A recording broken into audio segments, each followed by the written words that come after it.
Beliau membawa kitab namanya kitab Al-Asrar, rahasia. Diajarkan kepada sahabatnya Raja Joyoboyo Doho Kediri.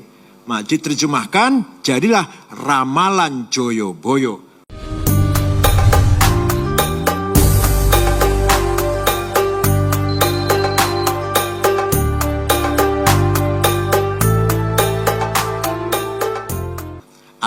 Nama aslinya Nisabur An-Nisaburi, Syahri Asiddin An-Nisaburi.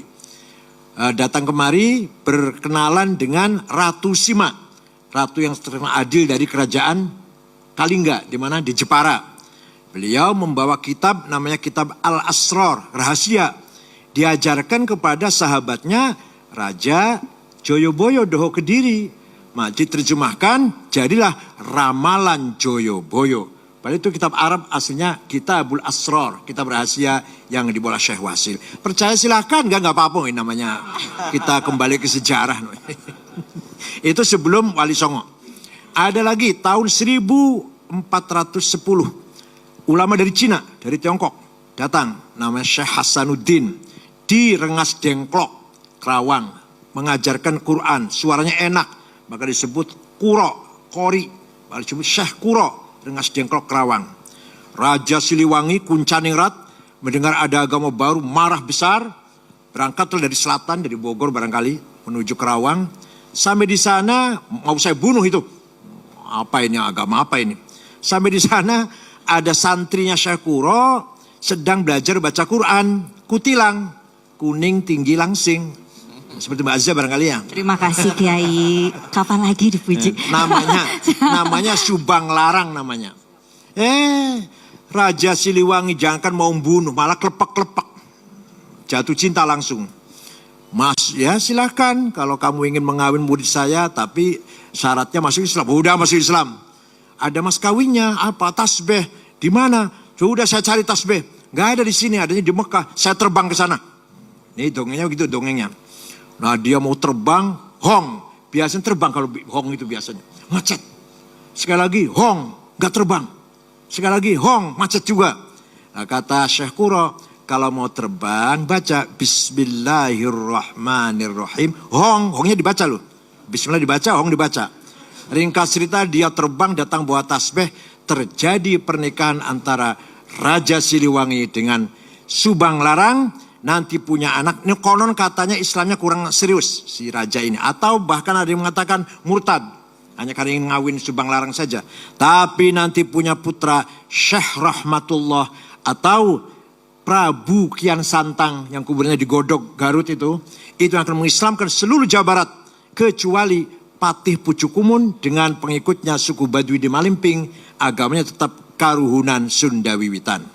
Nah, nanti akan Syekh Rahmatullah punya adik namanya Abdullah Iman atau terkenal dengan Ki Kuwu Cirebon. Kuwu ya bupati lah.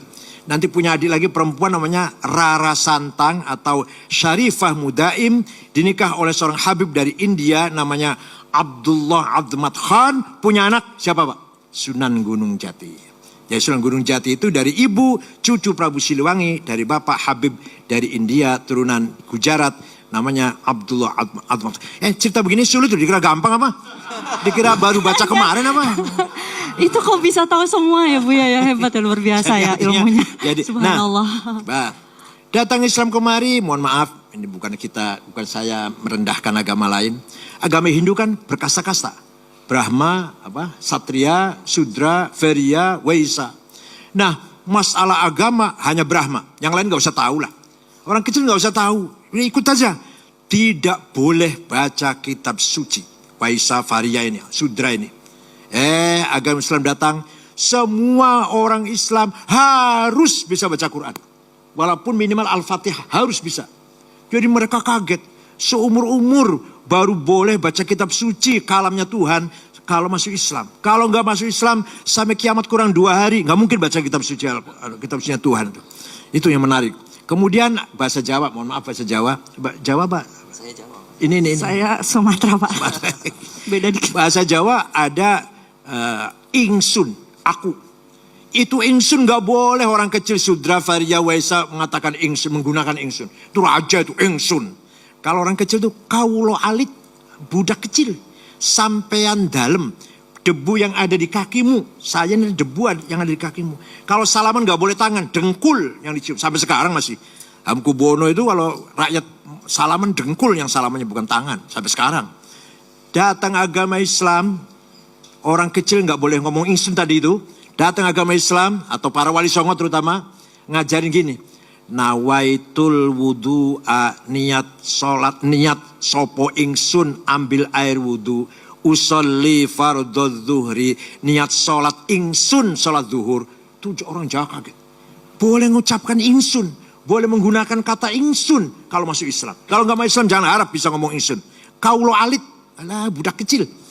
Itu salah satu cara bagaimana Wali Songo mengislamkan masyarakat Jawa. Banyak lagi. Nah, dengan demikian, nah ini ceritanya. Raja Brawijaya V, Raja Majapahit terakhir Brawijaya V, namanya Kertanegara namanya, atau Kertonegoro lah. Punya istri 600 Pak, istrinya. Nggak apa-apa. Raja nggak apa-apa, kalau direktur Telkomsel nggak boleh. Maksimal berapa? Di antara istrinya ada yang Islam. Dari Campa ya, dari Kamboja, Cina lah. Namanya Subanci atau Dewi Retno. Orang Jawa panggilnya Dewi Retno. Punya anak laki-laki. Namanya Jinbun. Si anak ini setelah muda nakal, setelah remaja nakal, ibunya Cina ini. Diusir dari kerajaan Majapahit, jalan ke arah timur, masuk Ampel Denta, Surabaya. Jumpa dengan seorang ulama namanya Syekh Rahmatullah atau Sunan Ampel. Rahmatullah itu putranya Syekh Ibrahim Samarkandi. Orang Jawa bilang Ibrahim Samarkandi. Yang mendarat di Kecamatan Palang, Tuban. Bawa anak dua, satu Ali Murtado, satu Rahmatullah. Dan keponakannya satu Abu Hurairah namanya. Masuk Islam si Jinbun di tangan Sunan Ampel. Ya, 5 tahun masuk Islam, hafal Quran, paham Islam. Dia ngomong sama gurunya, Syekh, saya anak raja harus jadi raja. Saya anak penguasa harus jadi penguasa. Oh ya silahkan nak, saya doakan. Saya orang tua hanya mendoakan lah. Kalau saya sendiri nggak ingin jadi raja, nggak ingin. Karena orang tua kan. Tidak lama, ringkas cerita, berdirilah kerajaan pertama Islam di Jawa, Demak Bintoro. Rajanya adalah Jinbun. Oh ya, namanya diganti oleh Sunan Ampel, Abdul Fattah. Raja pertama Islam namanya Raden Abdul Fattah, Raja Demak Bintoro, yang notabene putra Raja Brawijaya V yang ibunya Islam. Bapaknya kaget melihat anaknya jadi Raja Islam. WA ke yang anak yang satu, Prabu Sriwijaya di Sumatera Selatan. Namanya Aryadillah. Nah, Jinbun jadi Raja Islam, gimana komentar kamu? WA-nya direply, yang terhormat ayahanda, mohon maaf, saya sendiri sudah lama masuk Islam. Nama saya sekarang bukan Aryadillah tapi Fatahillah. Bapaknya kaget, anak masuk Islam semua. Lama-lama orang Jawa berbondong-bondong ikut Demak. Karena beberapa nilai-nilai Islam yang tadi tuh, yang egaliter, yang ya pokoknya lebih bersih, lebih minimal mencuci muka, tangan, kaki 5 kali sehari semalam. Alhasil nilai-nilai yang luhur daripada Hindu lah. Maka Brawijaya V ditinggal oleh rakyatnya. Ditinggal rakyatnya, akhirnya dia masuk Islam. Dengan masuk Islamnya Brawijaya V, selesailah riwayat Imperium Majapahit. Yang dulu gagah perkasa ketika Hayam Wuruk Gajah Mada, sampai ke Sri Lanka, sampai ke Filipina Selatan, semua Majapahit hilang, bubar, tanpa diperangi, tanpa ada konflik senjata. Orang Jawa mengatakan sirno ilang kertaneng bumi. Ini orang Sumatera nggak paham. Siap. Kerajaan Majapahit hilang ditelan bumi. Terus ada yang tanya, ilmunya kemana? Raja Majapahit karena katanya sakti, bisa terbang, sakti lah. Raja-raja kan sakti. Kemana ilmunya? Surodiro Joyo Ningrat Lebur Dening Pangastuti.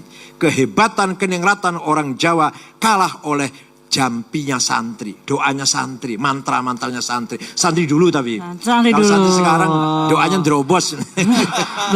karena keseringan bikin proposal.